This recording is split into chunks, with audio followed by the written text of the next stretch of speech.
when two motorcycles debut less than a week apart in the same displacement range, and for similar audiences, they'll obviously become rivals. That's the case with the new Harley-Davidson X440 and the Triumph Speed 400. Both belong to the sub-500cc single-cylinder segment and flaunt neo-retro designs, which inevitably means they're gunning for the same group of new riders. If that's not all, these are both joint products between international and Indian brands. So now that you know why these are rivals, it's time to find out which one of these you should eye. And here's a comparison between the 2023 X440 and the Speed 400 to deduce just that.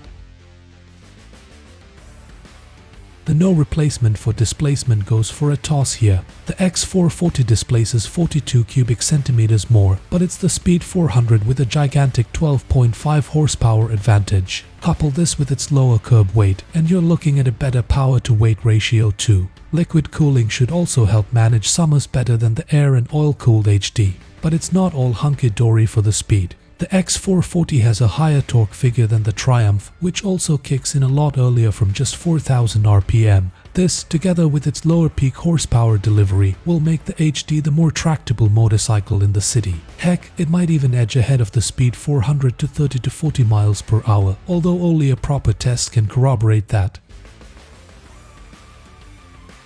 Both bikes have their own pros here. The Speed 400 promises a sportier package thanks to its sharper rake, 17 inches wheels and monoshock suspension out back.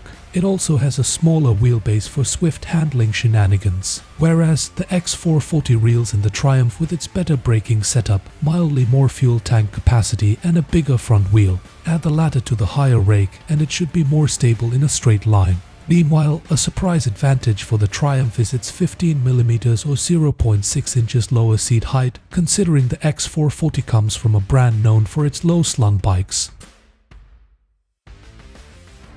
And the two Indian-made motorcycles are level pegging yet again. The X440 edges ahead of the Speed thanks to bits like smartphone connectivity, auto headlight, and a TFT display. But the Triumph comes back stronger to offer traction control, a slipper clutch, ride-by-wire and an immobilizer as standard equipment. In fact, I think the Speed's semi-digital readout has better readability and layout than the X440's puny, somewhat cramped TFT. Where the Speed lands its biggest punch, however, is in terms of design. No, the X440 is not a bad-looking bike by any measure, but the Triumph simply has better proportions and attention to detail. The color options, golden forks, dual-tone mirrors, and exhausts are simply untethered in my opinion.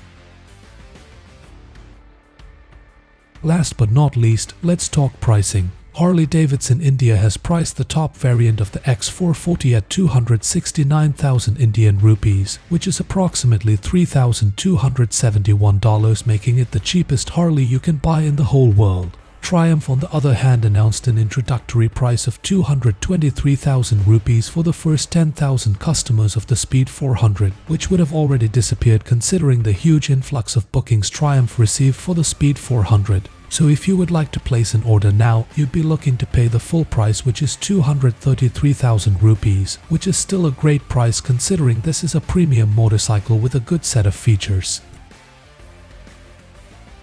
Noting all the bits and bobs, it's safe to say both motorcycles offer different duties. The Speed 400 will suit riders who have sporty intentions with their naked motorcycle, while the X440 offers an easygoing experience ideal for the city. So it all comes down to what you intend to do. If it was down to me, I'd take home the Triumph Speed 400 over the X440, because the former seems like a more well-rounded, do-it-all product. There are no major shortcomings, and the minor ones seem like easy fixes which can't be said for the HD. However, you should know neither Triumph USA nor Harley-Davidson has launched the bikes in America as of now. Would you like to see these bikes hitting the shores of the Americas, and do you think these would fare well? Leave your thoughts in the comments section. If you liked this video, then smash that like button, and if you'd like to catch more motorcycle news and content, consider subscribing to the channel, and I'll catch you in the next one.